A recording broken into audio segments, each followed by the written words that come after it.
थंडीचे दिवस आले आहेत आणि लाल सुट्ट गाजराचा गरमागरम हलवा नसेल तर कसा चालेल. आज आपण बनवणार आहोत लग्नाच्या पंक्तीसारखा दाणेदार गाजरांचा हलवा, तोही कुकरमध्ये न लावता अगदी पारंपरिक पद्धतीने. तर तुम्हालाही असाच गाजराचा हलवा आवडतो का? तर चला आज तुमच्यासाठी ही रेसिपी मी घेऊन आलेली आहे. तर आपण वेळ न घालवता ही रेसिपी सुरू करूया. त्यासाठी आपल्याला लागणार आहेत गाजर. तर गाजर आपण इकडे किसून घेतलेले आहे. तर पाहू शकता तुम्ही अशा प्रकारे मी गाजर किसून घेतलेले आहे सर्व. त्याच्यानंतर आपल्याला 1 वाटी साखर घालणार आहोत. त्याच्यानंतर खोबरं किस, त्याच्यानंतर विलायची पूड. तर इकडे कढई ठेवलेली आहे. त्याच्यानंतर आपण इकडे तूप विरघळून घेणार आहे. तर 5 मिनिटं आपण वाट पाहणार आहोत, फक्त 2 मिनिटं.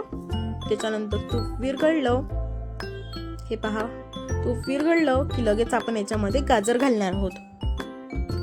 अशा प्रकारे पूर्ण गाजर घालून घेणार आहोत आपण आणि पूर्ण एकजीव करून मिक्स करून घ्यायचं आहे दाखवल्याप्रमाणे. न दूध वापरता न खवा वापरता दाणेदार लग्नाच्या पंगतीसारखा एकदा तुम्ही नक्की ट्राय करून पहा. हलवा तुम्हाला सुद्धा आवडेल. तर पाहू शकता तुम्ही असा रंग आलेला आहे.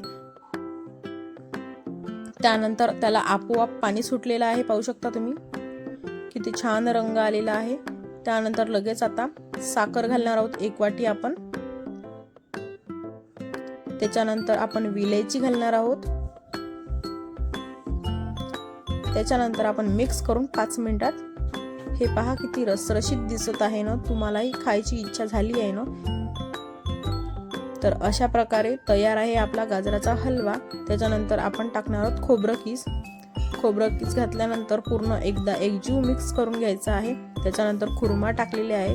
हवं तर तुम्ही ड्रायफ्रूट सुद्धा घालू शकता, सगळ्या प्रकारचे. एकदा पूर्ण मिक्स करून घ्यायचं आहे. पाहू शकता किती छान रंग आलेला आहे, किती टेस्टी दिसत आहे ना. सर्वांना खायची इच्छा होईल असा टेस्टी रंग आलेला आहे, खूपच छान. तर पाहू शकता तुम्ही तयार आहे आपला हलवा. सर्व करून तुम्हाला दाखवते. पाहिलं ना किती छान, खवा न वापरता किती छान रंग टेक्स्चर आला आहे.